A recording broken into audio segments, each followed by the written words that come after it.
What up, world? Welcome to another episode of BrandonJaneauShow. As you know, I am BrandonJaneau, like always on all podcast platforms everywhere. BrandonJaneauShow. Social media platforms. Instagram, Threads, BrandonJaneau. Facebook, The BrandonJaneauShow. And of course, TikTok, BrandonJaneauShow. Go follow me on all those social media platforms. Shout out to everybody on TikTok. I've been getting crazy views on that. I just dropped a video on Instagram. Facebook. Trying to get back into that. So yeah. But also, man, but really where you can go is my YouTube channel, Brian Janeau Show. Now, that is where you need to hit me up, man. Shout out to all the subscribers on the YouTube channel. Appreciate you guys. Um, yeah. Tonight it is I Bleed Sports. I've been doing a top 10 list for the last couple of weeks about the 90s. Last week got pretty interesting. Did my NFL offensive players of the 90s. A lot of people got in their feelings because I left Barry Sanders off. I totally understand. I'll be honest. Kind of forgot about Barry Sanders. I'm not gonna lie. I forgot about Barry Sanders. I'm not gonna lie. But I still think people that were sitting there trying to be like, Thurman Thomas shouldn't be on that list. You are fucking delusional. Thurman Thomas won a fucking MVP and went to four straight fucking Super Bowls. Like, if there was no Thurman Thomas, that no huddle offense for the Bills would have not been as great as it was. Like, I don't think people understand that. Like, the Bills with the no huddle offense would not have been as great as it was if it wasn't for Thurman Thomas. Like, people are delusional. Like, go back and watch the Super Bowl when he had no helmet. I think it was against the Washington Redskins in '91. Bro, that whole offensive possession, like, they had no idea what to do with that whole offensive possession. Thurman Thomas was the fucking man, bro. Like, what are you talking about? Like, perfect example, Bill Belichick literally disguised an entire offense, entire defense, I should say, to stop the no huddle offense. Like, Thurman Thomas was the fucking man, bro. Y'all are tripping. But yeah.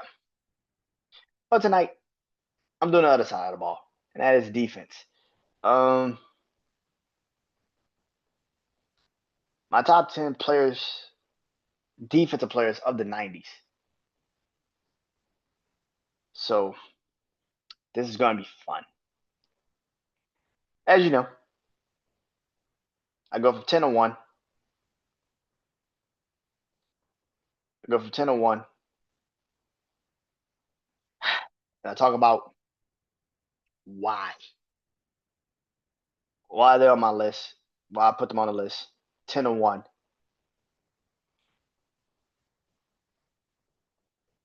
And yeah.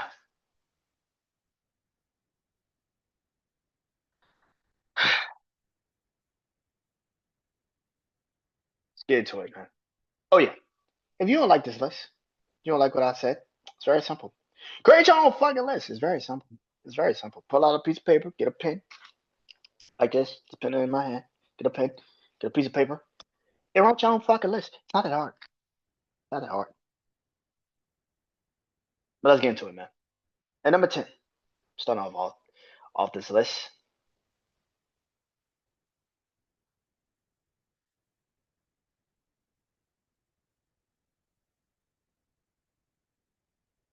Darrell Green.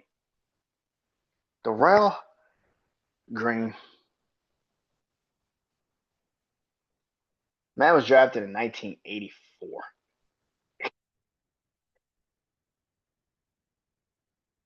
Darrell Green, cornerback from the Washington Redskins, played pretty much his entire career at the Washington Redskins. One of the greatest cornerbacks of all time, who doesn't get talked about enough, by the way. Darrell Green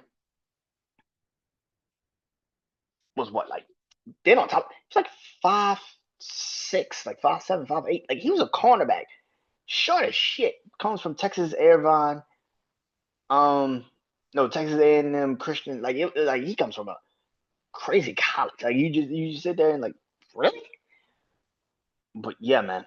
Um, Darrell Green is at number 10. One of the great cornerbacks in football history.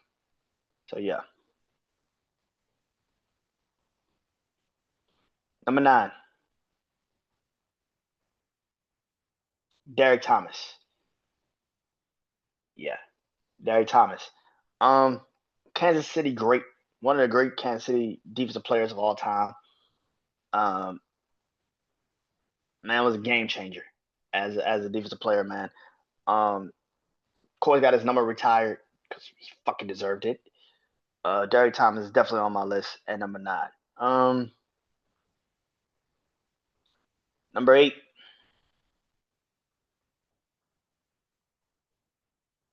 Okay, 6, 7, and 8 is hard because it's like by a small margin of like where they will be for me personally. Um,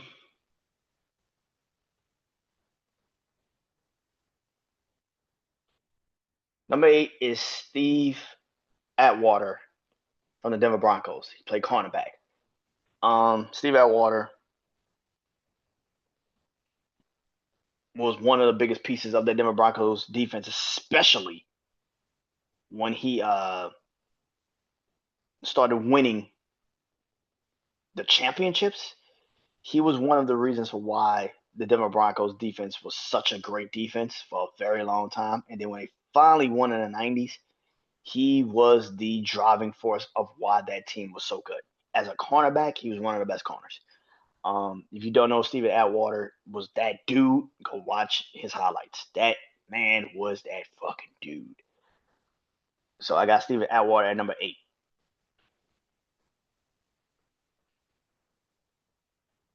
Number 7. Yes, even though Steven Atwater has won rings, Rod Woodson is at number 7. I gotta put Rod Woodson in front of Steve Atwater. Yes, I know Steve Atwater won rings. I know he played incredible for Denver, but Rod Woodson was as a defensive player different. Now he didn't win his first ring until uh, the Baltimore Ravens, but for all those years he got the Pittsburgh Steelers to the Super Bowl in the '90s. One of the best defensive players in the '90s. Like, bro, Rod Woodson was that fucking dude. In the secondary, good fucking luck. Mm-hmm. Good fucking luck. Rod Woodson was that dude. Good fucking luck. Good fucking luck. Good fucking luck, dude. And number 6, Junior Seau. Come on, man. Come on, man. Junior Seau is at number 6. Barely made the top. Barely missed the top 5. I was almost there, but I think the other 5 deserve it more. But Junior Seau was that fucking dude. Let's get that shit out the way. I wish he would have got a ring with the Patriots when he went there. I wish he would have gotten a ring. Rest in peace to Junior Seau. I wish he would have gotten a ring, but he didn't. But Junior Seau was that fucking dude. Junior Seau was that fucking dude. If anybody tells you that he wasn't that dude, you fucking delusional. Boy, that man was that dude. Man, linebacker wise, you couldn't go luck. Good motherfucking luck, dude. Before I go to the top 5, I gotta recap the list, obviously. At number 10, Darrell Green, cornerback, Washington Redskins. Number 9, Derek Thomas, defensive end, um, Kansas City Chiefs. Number 8, Steve Atwater, cornerback, Denver Broncos. I just got a secondary. You kind of like with safety a little bit too. Um, Number 7, Rod Woodson, corner and safety. He was just different. Shut you the fuck now. And number 6 is Junior Seau, one of the best linebackers ever. He's at number 6. At number 5, people may think I'm crazy for having him 5 and who's gonna be 4. But I got Charles Haley. I got Charles Haley at number 5. I know. Go ahead, get crazy. I can't believe you put Charles Haley at 5. Who the fuck would put? I got it. I understood. Heard you loud and fucking clear. Got it. Charles Haley might have been the game changer when it came to defense. Like back in the day, you remember like in this time period, this era, the Aaron Donalds, Devon Millers, You get that person on your team. You're winning the championship, like type of defensive player. Yeah, Charles Haley was that dude. Charles Haley was that dude. Charles Haley was that dude. He won a ring with Dallas and the 49ers.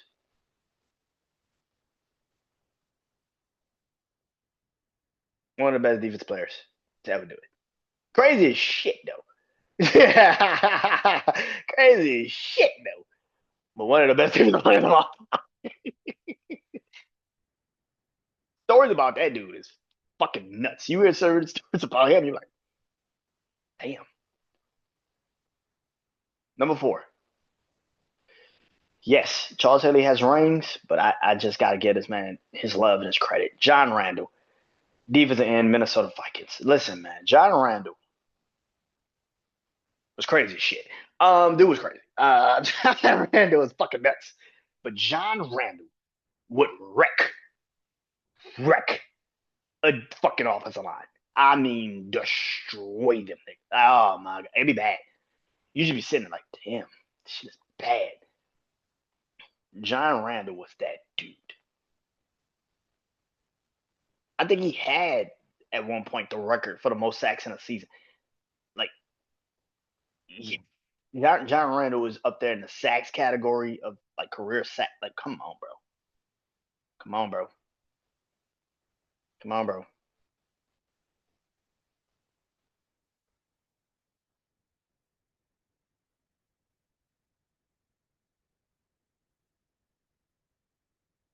Number 3.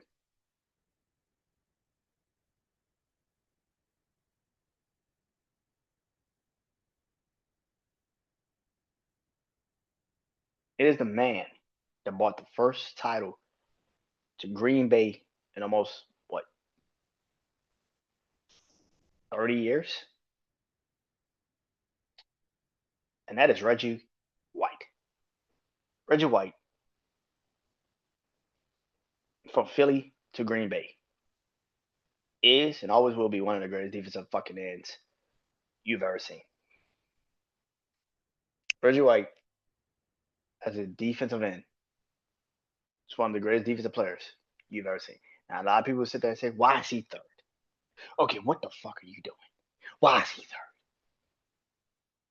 I love Reggie White. I think Reggie White is one of the greatest defensive players of all time. I remember when the news broke that he passed away. It was like, whoa, that's crazy. This man literally changed the Green Bay Packers defense just by his presence, just being on the fucking field. He is the reason for why Brett Favre has a ring. Let's get that shit out the way. You want to talk about why Brett Favre has a ring? There he is, right there. 92. 92. That's the reason. Because he made the Green Bay Packers defense unfucking stoppable that year. God almighty. And winning a ring over Bill Parcells and Bill Belichick, the Patriots, yeah. Yeah. Yeah.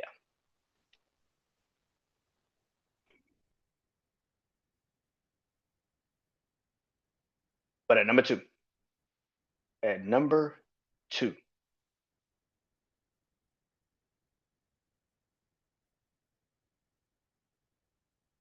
Bruce Smith. Yeah. Yeah.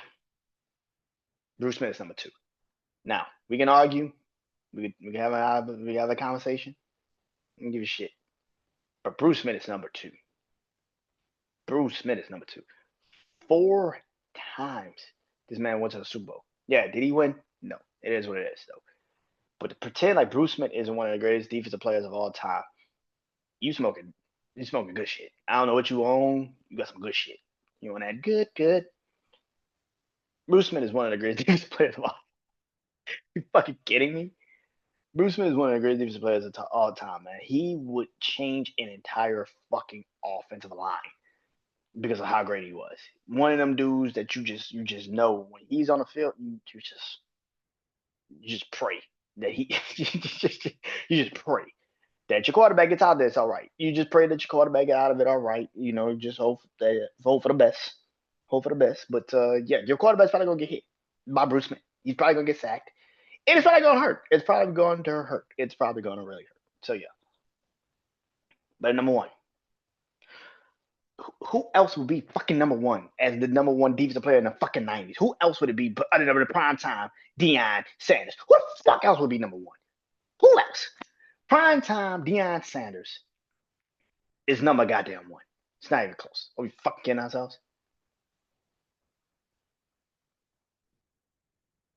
Deion Sanders was drafted by the Falcons, made them prominent, ended up as a free agent, went to the 49ers, won them their only ring in the 90s, left them, went to the Cowboys, and won them a ring.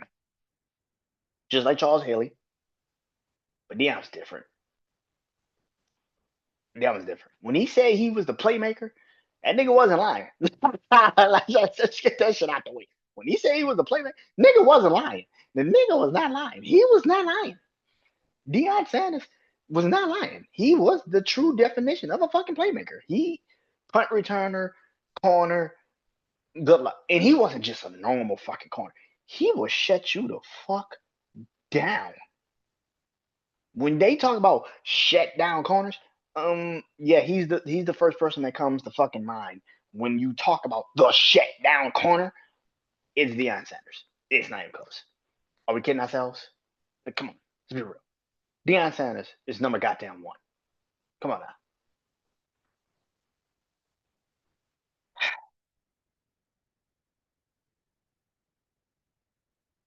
Fuck it off here. Got to recap the list, obviously.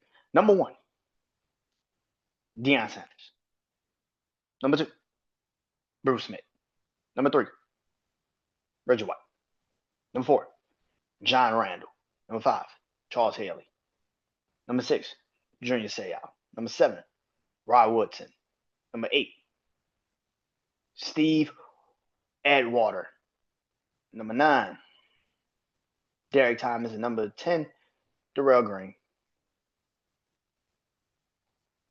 Next week.